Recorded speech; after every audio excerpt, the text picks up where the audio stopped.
I want to thank our pastor and Dr. Marcellus for the invitation. It has not been easy preparing to speak to you. I travel quite a bit. I speak all over the country. But it's nothing like coming home. So I've been doing a lot of praying that God would use me to speak to my family. I thank God that my family is here. I even have some of my patients that are here. I didn't announce it, but a few found out and they came, and I thank God for that. This morning we want to talk on the subject, my body transformed, my mind renewed. My body transformed, my mind renewed. Shall we pray? Lord, you take over this mic. You be the speaker. Give us ears to hear and a willingness to obey. In Jesus' name, amen. I beseech you, therefore, brethren, by the mercies of God, that you present your bodies a living sacrifice, holy, acceptable unto God, which is your reasonable service. And be not conformed to this world, but be ye transformed by the renewing of your mind, that you may prove what is that good and acceptable and perfect will of God. I was in my office this week seeing patients, and I heard this familiar voice talking to my secretary. And I came out, and sure enough, it was Pastor B. And she quickly told me that, Dr. Watkins, I haven't been in to the office much lately because I've been working with an ill cousin that has cancer. But she sadly said that I finally had to give up because my cousin wouldn't change. She said my cousin knew what had happened to me and how it had helped me, but she just wouldn't cooperate. My patient finally said that the last straw was that I noticed that my health was beginning to deteriorate because I was working night and day on my cousin. And I started to cough again. My patient had been hospitalized for 3 months last year. She spent Thanksgiving, Christmas, and New Year's all in the hospital. Knowing that she was going to die, she resigned her pastorate. She sold her car. She started selling her furniture, giving away her clothes. She met with the undertaker, chose a casket, chose a plot, wrote her obituary. Then a patient of mine said, you need to go and see Dr. Watkins. And she did. Late February, she came in. I put her on my cancer protocol, and about 28 days later, she came back to the office for more supplies. Now she was off her oxygen. She informed me that she was off hospice also. I hugged her and went back in to see my patients. She called me up later that night. She said, Dr. Watkins, you don't understand. You were rushing. I have to let you know my story. And then she told me what I just told you. I didn't really know all of that when I first saw her. I just knew that she had lung cancer, stage 4, and that my God is able. She said, I didn't want to say too much because I don't want to get you in trouble since you don't use the traditional health methods. I said, don't worry. God got me. There was a time I actually stopped treating cancer patients because I in the office where I was working at the time, this doctor, he brought me this article about this man who had treated this patient in Virginia. And he died. Patients do die regardless of how they're treated, right? But this man died. His mother took him to the medical board and said that his wife and the doctor forced their poor son to do alternative medicine, and it took his license away. And so I said, well, wait a minute, I'm just getting started in this thing. I don't have any reputation. I better back off. And I did for a number of years. And then God told me, I have prepared you to treat using my methods. I will protect you.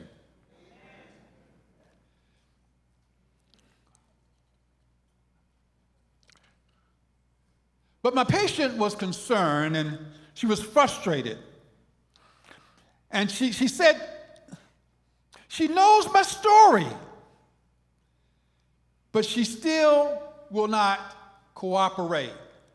She's basically chosen to die instead. Why? I told her that you can lead a horse to water, but you can't make him drink. You've done all that you can do. Now you just must pray. But Pastor B is not the only one that's concerned, that's confused and frustrated about this lifestyle or health choice issue that we often make. I must admit that I too get frustrated and am at times bewildered as to why people make the choices that they make. Sometimes you can understand if it's out of ignorance. But when you see people that know, it's funny. I'll ask the patient, what do you eat? And they immediately start apologizing almost. I'm cutting back on my meat. I'm trying to get off cheese. I just asked you, what are you eating? It's like we know it, but we won't do it. I believe that sometimes we are a bit confused about this thing that God has given us that we call the health message. Why did he give it to us? And what is it really for? I believe a lot of people believe that the health message is a bunch of do's and don'ts. There are other people who believe that the health message is a means of living longer and more healthy lives.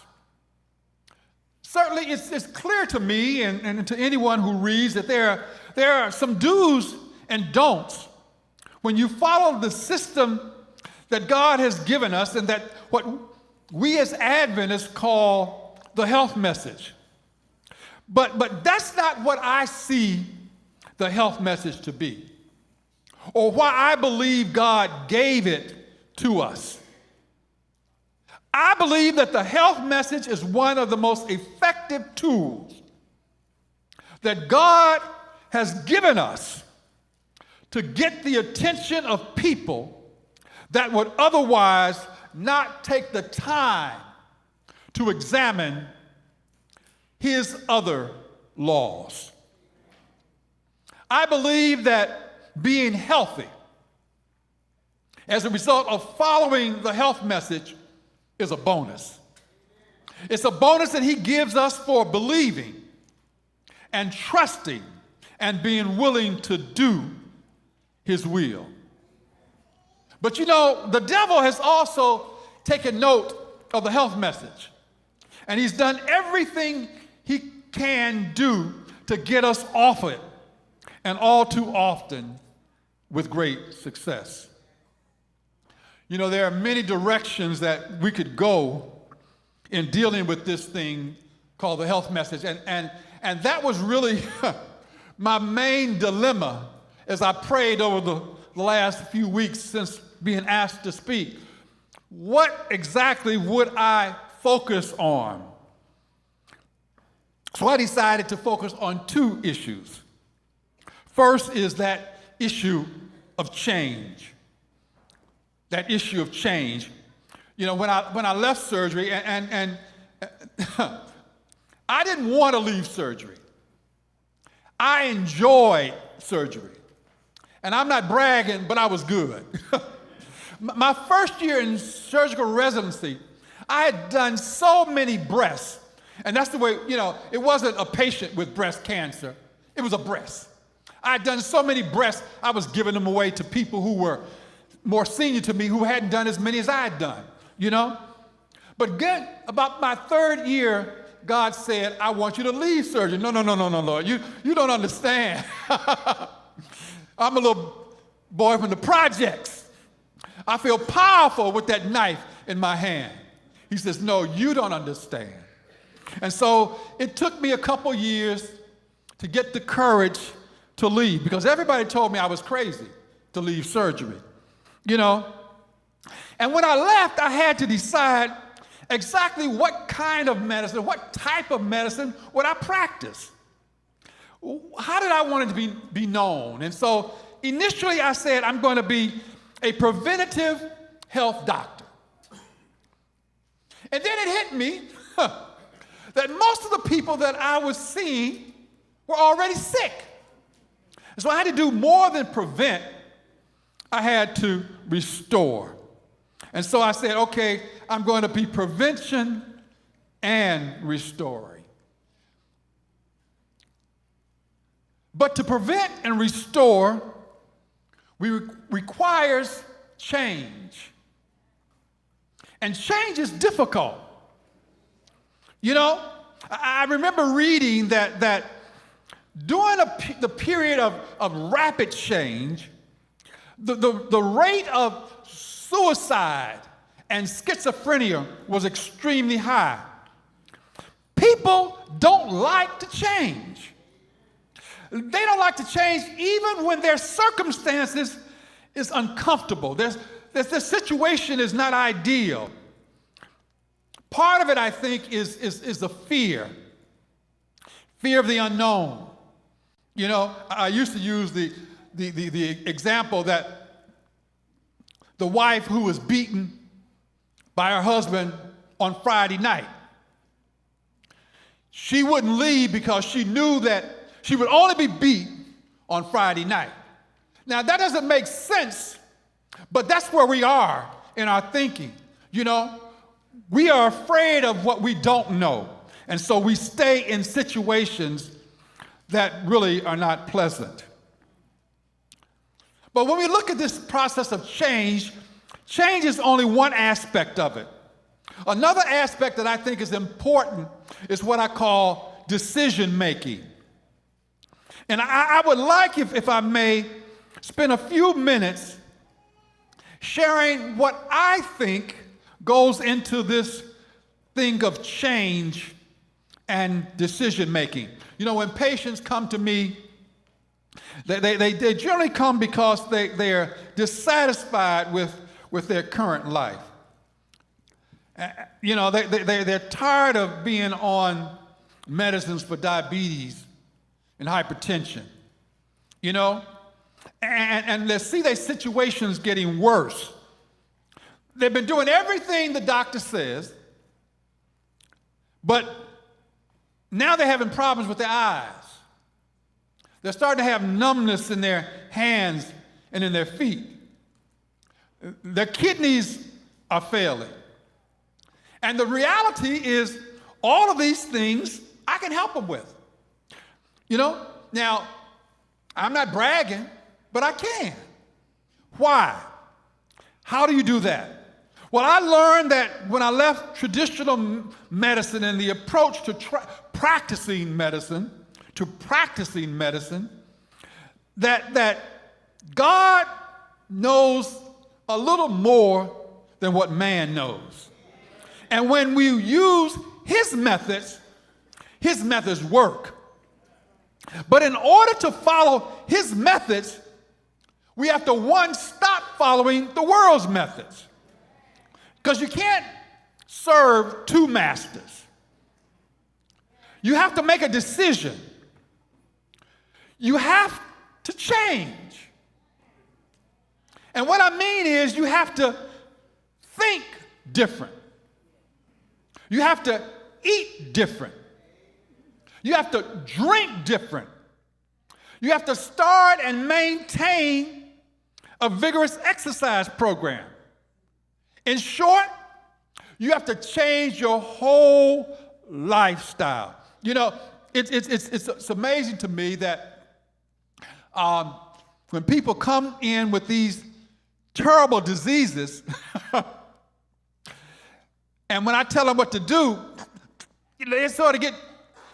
I said, look, do you want to live or do you want to die? A fact is that 9 out of 10 of the leading causes of death in this country are preventable, but they're also reversible. Preventable, C. Everett Koop. Reversible, Ted Watkins. Because it hit me that my God would not put anything on us that he wasn't willing to take off if we were willing to change. And so I've seen in my practice that God can do it. I remember the first time I treated a patient with kidney failure. She had a creatinine of 3.5. That's bad. That's bad. And she said, the doctors want me to go on dialysis. I said, you got a creatinine of 3.5, you need to go on dialysis. Now, when your creatinine gets to 2, you've already lost over 50% of your kidney function. So I said, she said, but no, Dr. Watkins, you got to help me. I said, I will only do it if Dr. Holston will follow you with me. Dr. Holston at the time was the chairman of the department of renal at Howard, later became chief of medicine. I said, only if he follow you with me will I do it. Because, once again, I'm a young doctor. I don't want to be on front of the Washington Post. Doctor treats patient with herbs, with kidney failure. So I called him up and I said, I believe I can reverse this lady's kidney failure. But I told her I would only do it if you follow her with me. He said, all right, what do you want to do, Ted? I said, I'm going to put her on a diet low in fat, low in refined carbohydrates, high in unrefined carbohydrates, low in protein. I'm going to put her on activated charcoal. I'm going to walk her. He said, all right, if you follow her closely, I'll follow her with you. So we started, and she came back in a couple of weeks. Her creatinine had gone from 3.5 to 5.5. I said, well, wait a minute. This is not what we are looking for. I said, but we've already started. We can always go on dialysis. Let's keep going. When she came back, it was back down to 3.5, then 2.5, then 1.5, then 1. Then I sent her for a renal scan, 100% perfusion. So we know that we can do it, all right? But we have to be willing to change. I have had people, one guy, I remember, his sister was paying for him to come see me because he didn't have insurance. He had kidney failure. He refused to change. And of course, he ended up on dialysis, you know. But that's what it is. 9 out of 10 are dying. That means that 90% of us will die prematurely. We are dying, but we don't have to die now, all right? But in order not to die prematurely, we must change. And I said, I've been mesmerized by this concept, this process of change, this process of decision making.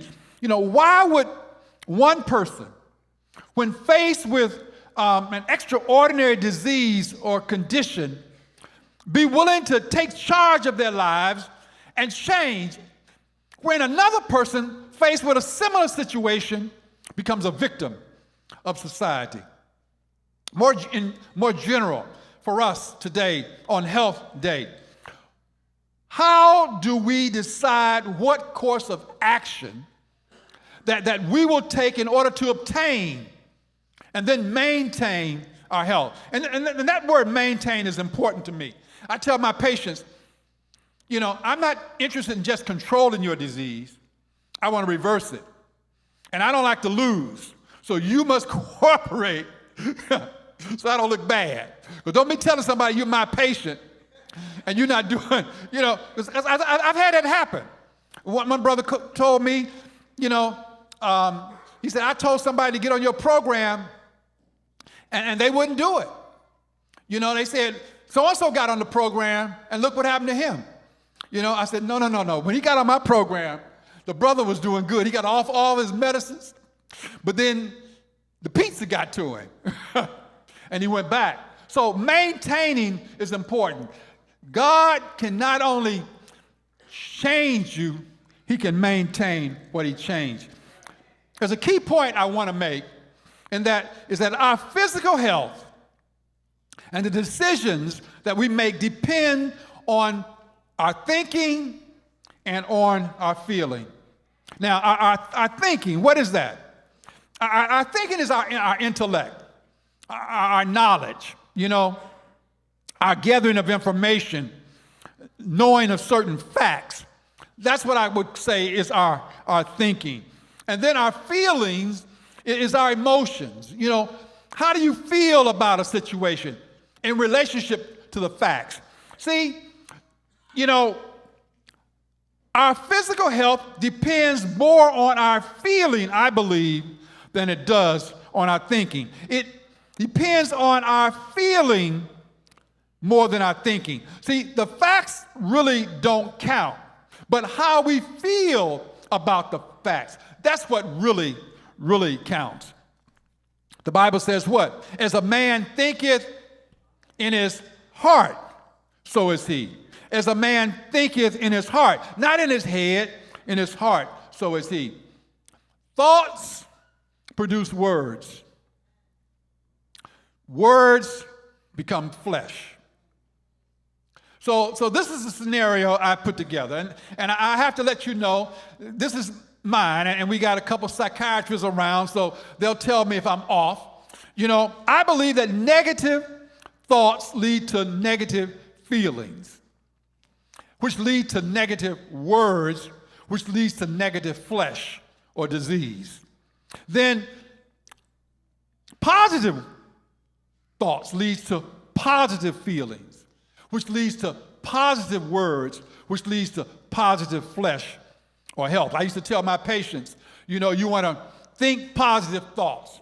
You want to read positive things. You want to speak positive words, and you want to associate with positive me-building people, all right? You know, it's amazing how often we will associate with people who are so negative. Everything that comes, you know, and I must admit, I have to pray a lot when I'm around negative people. I mean, really, because I immediately start changing their words.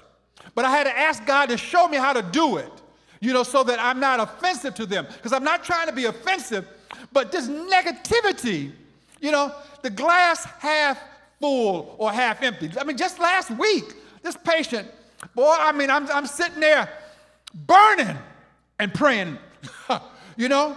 I said, you know, I said, one of your problems is your words are so negative. I said, you got to speak it. You know, even when you don't believe it, you got to speak it. You know, there's a lady, Dr. Susan Stewart. She did a lot of research, and one of the things she said is that, you know, she was talking about laughter and its effect on producing the endorphins and so forth. And she says you got to fake it till you make it. You know, fake laughter has the same physiologic effect as real laughter. So you fake it till you make it, you know? Some years ago, we were in Amway, as some of you were. And I was at a conference, and this guy said, you know, some of y'all never smile. And I was one of them. I mean, I used to say that I was serious-minded. That's why I didn't smile. I didn't smile because my thoughts were negative. And I would get in the mirror because I wanted to make some money, you know, practicing smiling. You know, we got to fake it till we can make it. You see, this mind thing, the mind is the part of a person that thinks, that reasons, that feels, and that remembers, you know. It is used to describe the way a person thinks or the intelligence of that person. That's the mind. Now, how do we shape the mind? See, it's important to me not just to look at the facts, all right? Where do we go with the facts? So how do we shape the mind? How do we make us think and feel a certain way? Well, once again, this is Ted Watkins. It's our internal environment. It's our external environment. It's the events that happen or that occur in our lives. Now, my definition of internal environment, it starts with the way that your mother felt when she was carrying you. To a much smaller degree, it depends on genetics.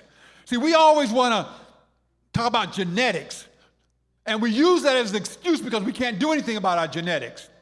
Well, Dr. Brown, he's not here today, but Dr. Brown messed that up when he started talking about epigenetics. There are foods that actually change the way the genes are expressed. So you can't even use that as an excuse anymore. But at any rate, genetics is a factor in this internal environment.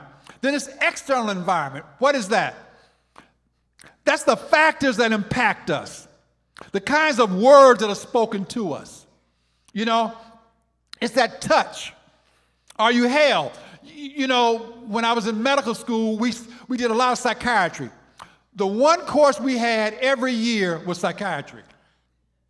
And I remember us talking about this thing called separation anxiety. You know, they said if a baby, I think it was 18 to 24 months, during that period of time, very dangerous if a baby is separated from the mother during that time. All kind of problems. Well, they even studied monkeys. And monkeys have separation anxiety. And they did all these experiments. And one of them, I remember, they put these monkeys in a cage with a mannequin. And they put a cloth around the mannequin. And the monkey would touch the soft cloth, all right? The behavior development was improved significantly compared to one who just had a mannequin or one who didn't have a mannequin. They were really in trouble. And so touch is very important. Our perception is what we see, all right? It's not necessarily what is, but it's what we see. But if we see it, then for us it becomes what? It becomes real. So, you know, are we loved? How are we treated? That's often a perception, you know? It's how you feel, and it goes back to that internal environment. And then lastly, the events that occur in our lives. These events and our responses. Who am I? That's really the question. Who am I? Another key point that I want to make is that the way a person thinks at the emotional level is the way he really is. All right? So, what determines how we think? how we feel? The simple answer I will give is the preponderance of our thoughts. It's that subconscious that gets us. It's that subconscious. We can be thinking things. I have this thing I call the instant replay. Instant replay. Somebody can say something to you. I remember a principal when I was in elementary school. Valeria remembers her. We were in school together. And I'm just older than Valeria, that's all. But I remember the principal substituting one day, and I was always a poor reader. I actually learned to read in medical school, but she said to me in front of the whole class, "How come you can't be smart like your brother?" I mean, I was devastated. But I said to myself, I'm going to show you. I'm going to show you. And so I went away to boarding academy because my mama wouldn't let me go to public school. So I had a plan. I was going to East Tech. I was going to play basketball, run track, give me a scholarship, going to Ohio State for college, and then I was going to Loma Linda for med school. That was my plan. My mother said no. Not another one of my children are going to public school because, see, my oldest brother went to public school. He's the one that the teacher was comparing me with, right? He started running track, started running the ladies, stopped going to church. So that was it. You're not going. So my last year in college, I didn't have the money. And so I negotiated with my boss, really. I said, look, you need somebody to teach this biology class. I can teach the class, but you have to arrange not just to pay me the student rate, but to pay my tuition. If you pay my tuition, I'll teach the class. So he got that. Then I needed room and board, all right? So I called Elder C.L. Brooks, who at the time was over education for Allegheny. I said, you don't know me, but I'm Theodore Watkins. I'm a senior at Oakwood College, pre-med. I need some money. If you will pay my last year, I will teach for you. And so I went and taught in Cleveland. And as the Lord would have it, it had to be the Lord. This lady is now on the board. She and I met at the piano. She played the piano. I don't know why I was in there. We were the only ones in the church that day. And she said to me, I always knew you were going to make it. I wanted to say a cuss word or two to her. But instead, my mama had taught me to be respectful. And so I said, thank you, ma'am, and called her by name. What I didn't say to her was that you really helped me. Because every time things started getting rough and I wanted to quit, I thought about your words and I would get energy. I'm going to show you. You don't know who you're messing with. You know, this subconscious is powerful. And we need to give it over to God too so that it can help us. The process. You know, if you're anxious and you want to have no anxiety, the word says, thou wilt what? Keep him in perfect peace, whose mind is stayed on thee because he what? He trusts in thee.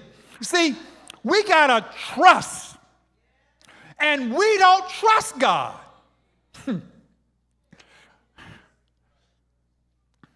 So how do you change the way you think and the way you feel? Well, first you got to recognize that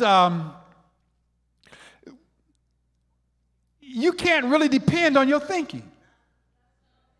I used to tell people I was a Christian because I needed somebody who could see around corners. You know, I can't see around corners. Now I realize that I need somebody who can just see straight. Because what I look at may not be real. It may be a mirage. And so we have to understand that we can't depend on our thinking. You know, we must know that our feeling and emotions that control our thinkings and perception. We got to know that these things do it. So we got to get control of those feelings. How do you do it? How do you change? By beholding, we become changed. Some years ago, I was very upset with some of my patients. They would come to me, and you know, it was funny. I never forget this lady, Miss Lacey, Helen Lacey. She came to me, and her knee was swollen and very painful. She'd been to several other doctors, and no one could do anything about it. Well, you know, I was always very good with procedures, and I knew that she had some fluid in her knee.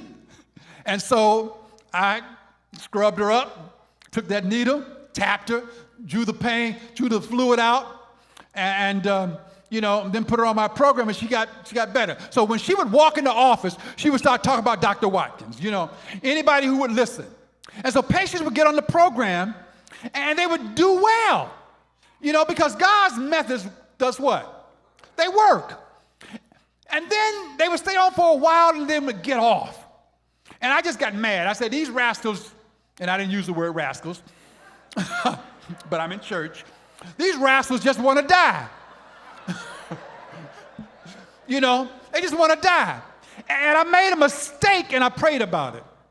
I call it a mistake because I was not praying for an answer. And you know what I'm talking about. I was frustrated. I'm venting to God. And God told me, they don't want to die. So why don't they change, Lord? They don't change because they can't change. Can an Ethiopian change his skin or a leper his spots? Neither can someone who's doing evil do good. So, Lord, they're just supposed to die. By beholding, we become changed. So I immediately went to my I think I'm a preacher. See, I got my Strong's Concordance, and I go and try to find this text, right? By beholding, it ain't there.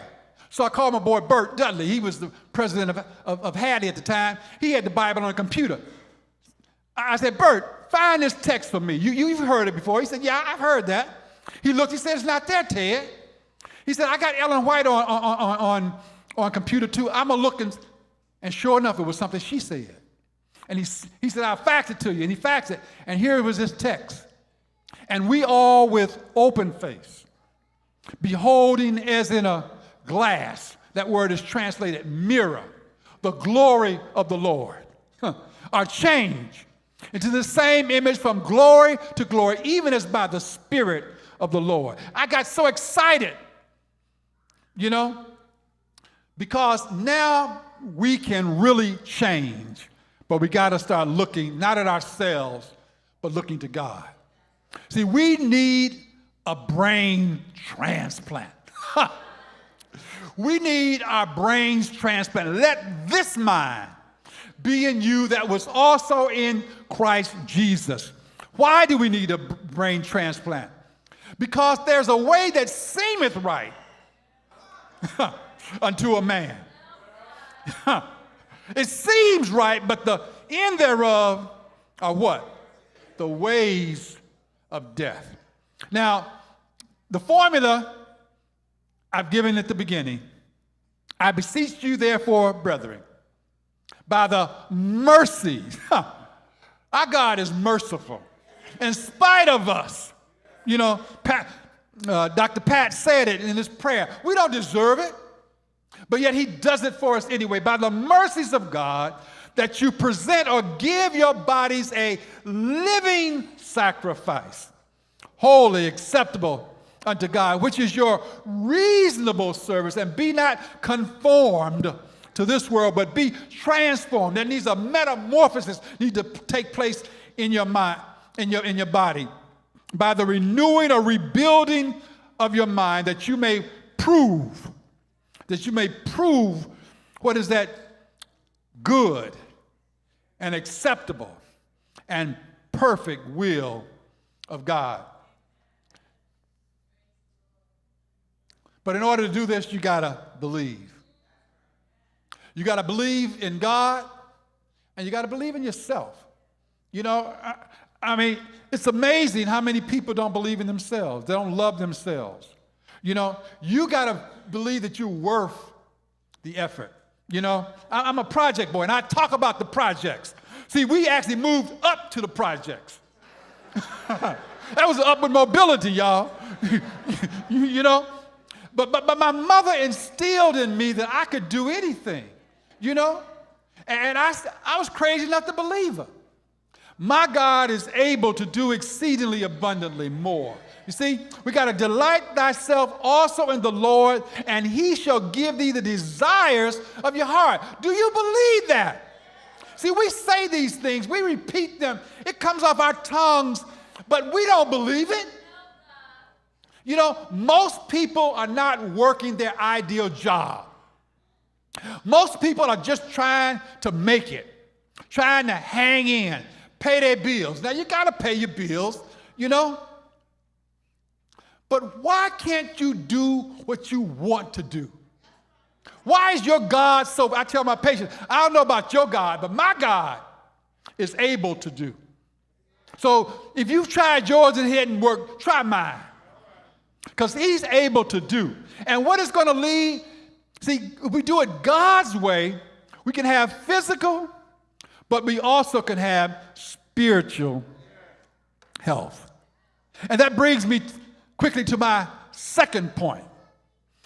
My second point that I want to deal with is why the health message is given for us now.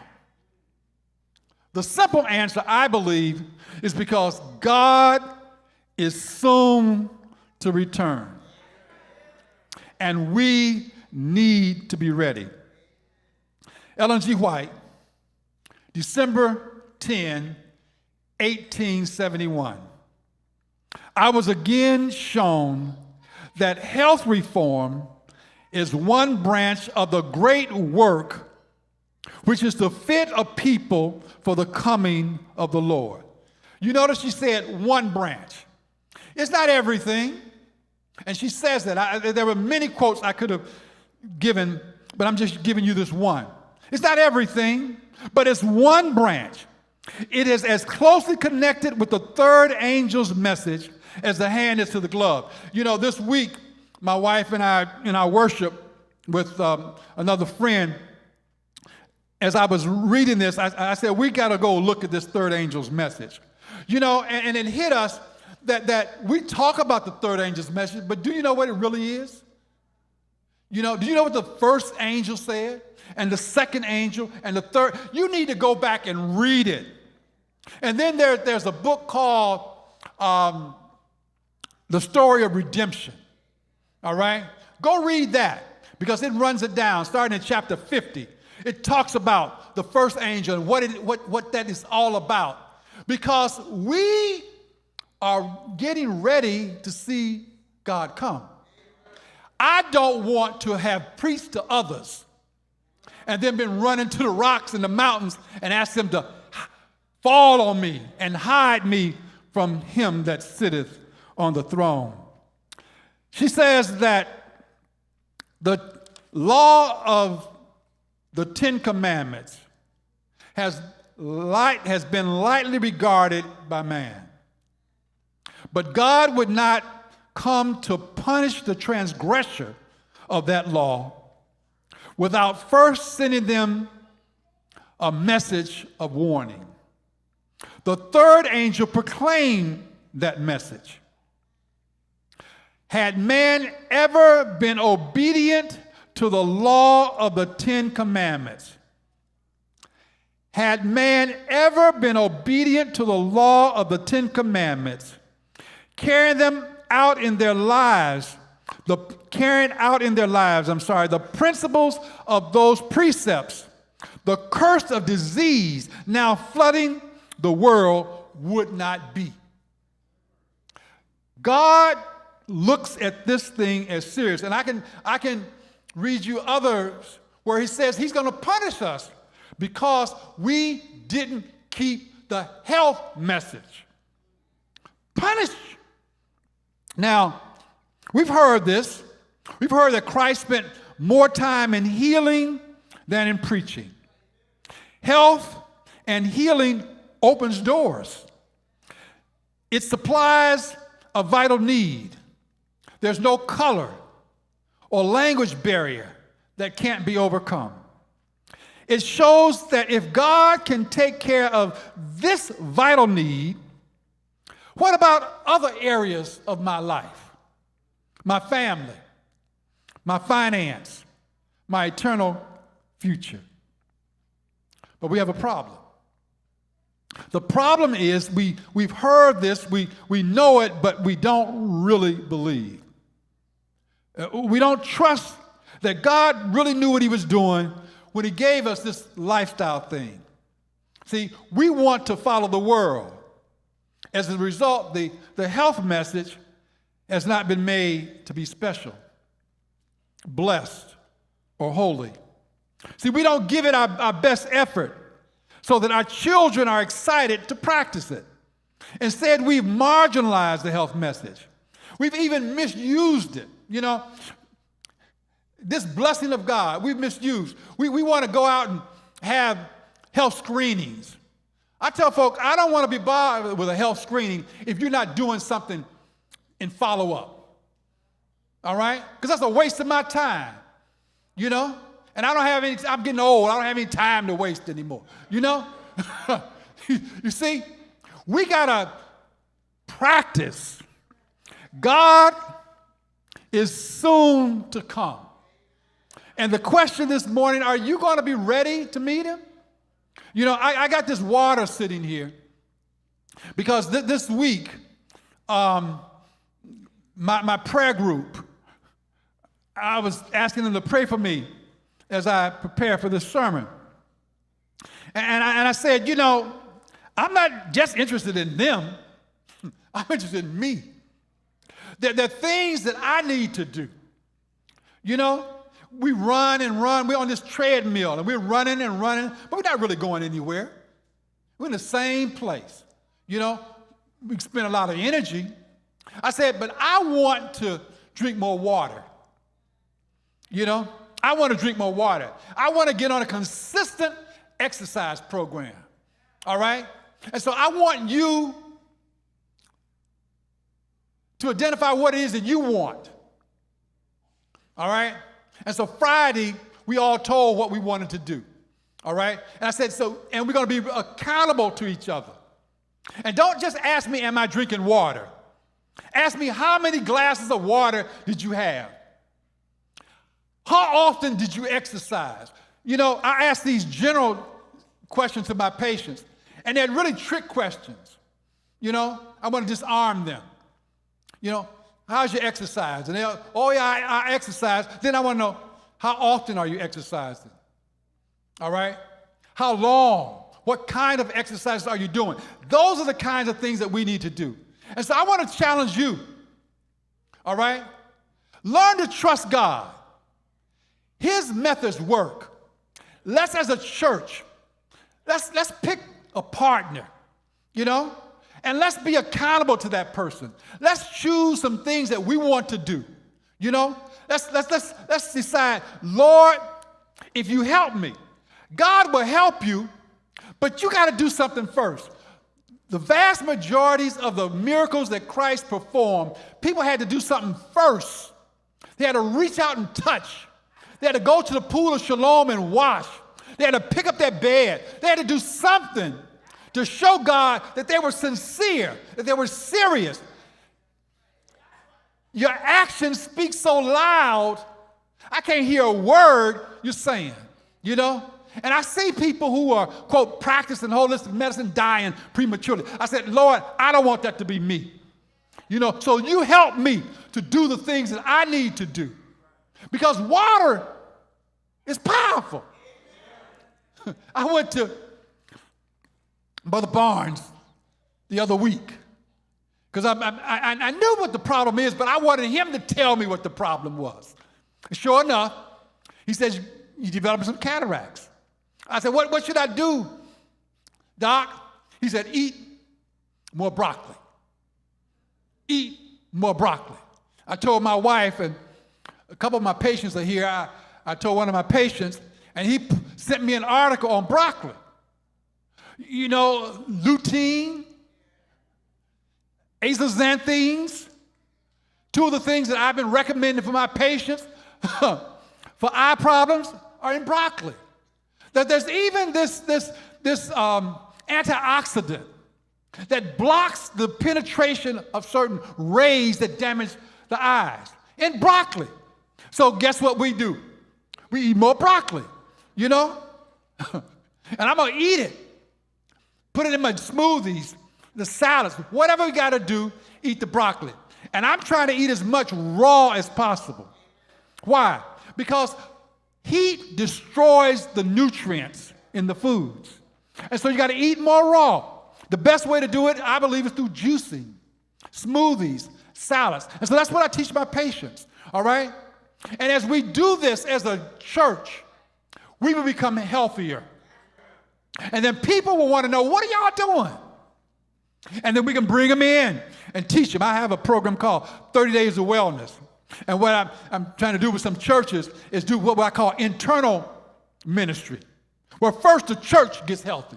We want to go out and witness to other folk. How are you going to teach what you don't know? How are you going to lead where you don't go? So let's get it first in the church. And part of the program is you write a list of people that you want to pray for during the program. And when the program is over, you invite them to another program. All right? And they make a list of things that they want, some diseases they want to reverse. And then you say, well, make another list. Maybe there's some other problems. Maybe your family is not going good, your finances, you need a job. Make a list of those and watch God work. See, God is awesome. He does exceedingly abundantly, and people are being blessed all around you. Are you being blessed? I beseech you, therefore, brethren, by the mercies of God, that you present your bodies a living sacrifice, holy and acceptable unto God, which is your reasonable service.